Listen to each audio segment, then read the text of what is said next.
Salve a tutti, sono il dottor Placentino Filippo, sono un cardiologo che si occupa in particolar modo del trattamento delle aritmie cardiache e dell'impianto dei pacemaker e defibrillatori. In questo video vi vorrei parlare della prevenzione delle aritmie cardiache, in particolare della fibrillazione atriale, cioè come fare in modo di ridurre al minimo il rischio che possano venire queste aritmie e qualora fossero già state registrate, fare in modo di ridurre al minimo il rischio che possano ripresentarsi.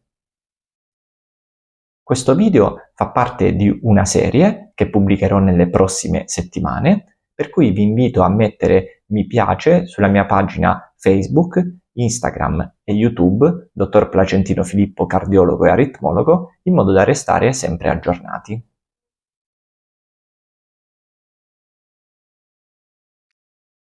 Una delle domande che mi viene fatta più frequentemente nel corso della pratica clinica giornaliera è come fare a prevenire le aritmie. Risponderò a questa domanda sulla base delle ultime evidenze scientifiche e sulla base delle linee guida europee e americane della fibrillazione atriale. Prima di tutto, di prevenzione ne esistono di due tipi in campo cardiologico. Una è la prevenzione primaria, cioè quella che si applica prima che avvenga un evento, nel nostro caso le aritmie e la fibrillazione atriale. La seconda prevenzione è la prevenzione secondaria, che è quella che si applica dopo che già si è avuto un'aritmia e quella che fa in modo di ridurre al minimo il rischio che possa ripresentarsi l'evento. La prevenzione primaria è quella più auspicabile, ovviamente, perché riduce al minimo il rischio che possa avvenire proprio per la prima volta l'evento, ma è molto importante anche la prevenzione secondaria, che purtroppo è la domanda che viene fatta più frequentemente, perché la maggior parte delle volte viene chiesto come faccio ad evitare che mi ritorni l'aritmia dopo che si è già avuta.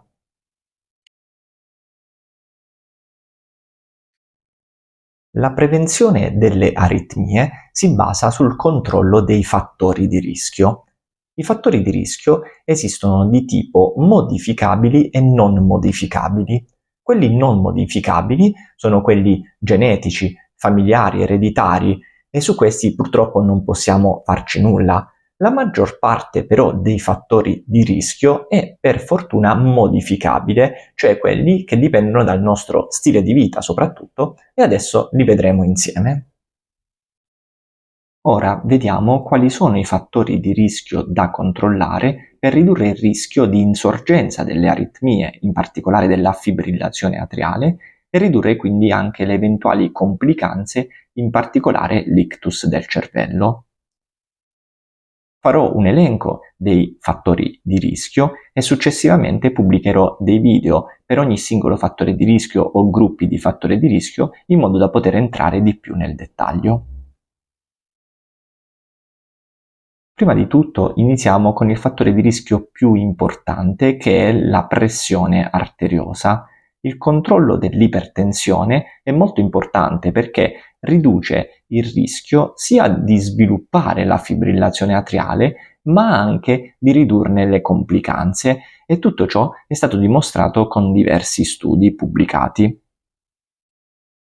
Il secondo fattore di rischio è il controllo della glicemia, in particolare del diabete. Di diabete ne esistono di due tipi: diabete mellito di tipo 1 e diabete mellito di tipo 2, uno giovanile, l'altro più nell'età più adulta.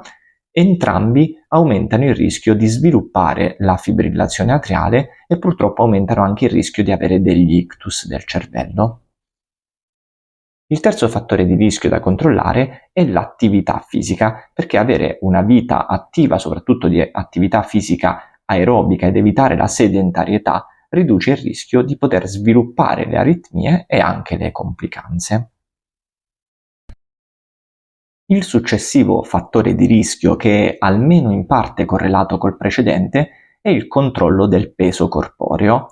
Mantenere un peso corporeo ideale ed evitare il sovrappeso o l'obesità riducono il rischio di sviluppare la fibrillazione atriale.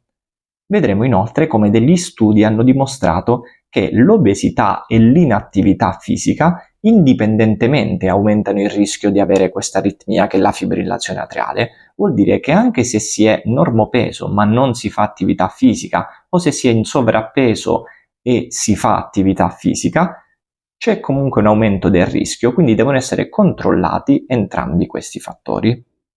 Vedremo poi come il consumo alcolico esagerato può aumentare il rischio di sviluppare la fibrillazione atriale, consumo alcolico che è inteso sia come il consumo giornaliero, ma anche come consumo occasionale esagerato, come può avvenire ad esempio nel corso di un weekend o una festa dove si abusa dell'alcol. E anche questa abitudine che si chiama binge drinking, cioè abuso alcolico per una sola volta, può aumentare il rischio di sviluppare la fibrillazione atriale, soprattutto nei giovani. Ancora vedremo come il consumo di caffeina rappresenta un altro fattore di rischio per lo sviluppo della fibrillazione atriale. E un altro fattore di rischio importante che deve assolutamente essere evitato è l'abitudine tabagica, cioè il fumo di tabacco. Esploreremo poi il campo della dieta alimentare e in particolare dell'integrazione alla dieta, in quanto ci sono dati anche recenti che ci hanno fatto capire molte cose riguardo l'insorgenza della fibrillazione atriale. Un altro fattore di rischio che valuteremo sono le apnee notturne. Questo è un fattore di rischio che ormai è noto da tempo e sul quale forse però si sta ancora dando poca importanza e attenzione, e lo vedremo dettagliatamente. Per ultimo, ma non per importanza, è quello che definiamo percorso di cura completo, ossia essere informati riguardo i sintomi delle aritmie, in particolare della fibrillazione atriale, il rischio degli ictus e tutte quelle altre condizioni mediche che possono essere associate alle aritmie. Soltanto così si potrà ridurre l'incidenza di questa aritmia, che è la fibrillazione atriale, la progressione e le eventuali conseguenze. Questo video, se vogliamo, fa parte del percorso informativo e quindi di questo percorso di cura completo. Ricordo che la correzione di questi fattori di rischio va bene sia per la prevenzione primaria che quella secondaria delle aritmie, e va bene anche per la cardiopatia ischemica, cioè la prevenzione dell'infarto miocardico, l'infarto del cuore.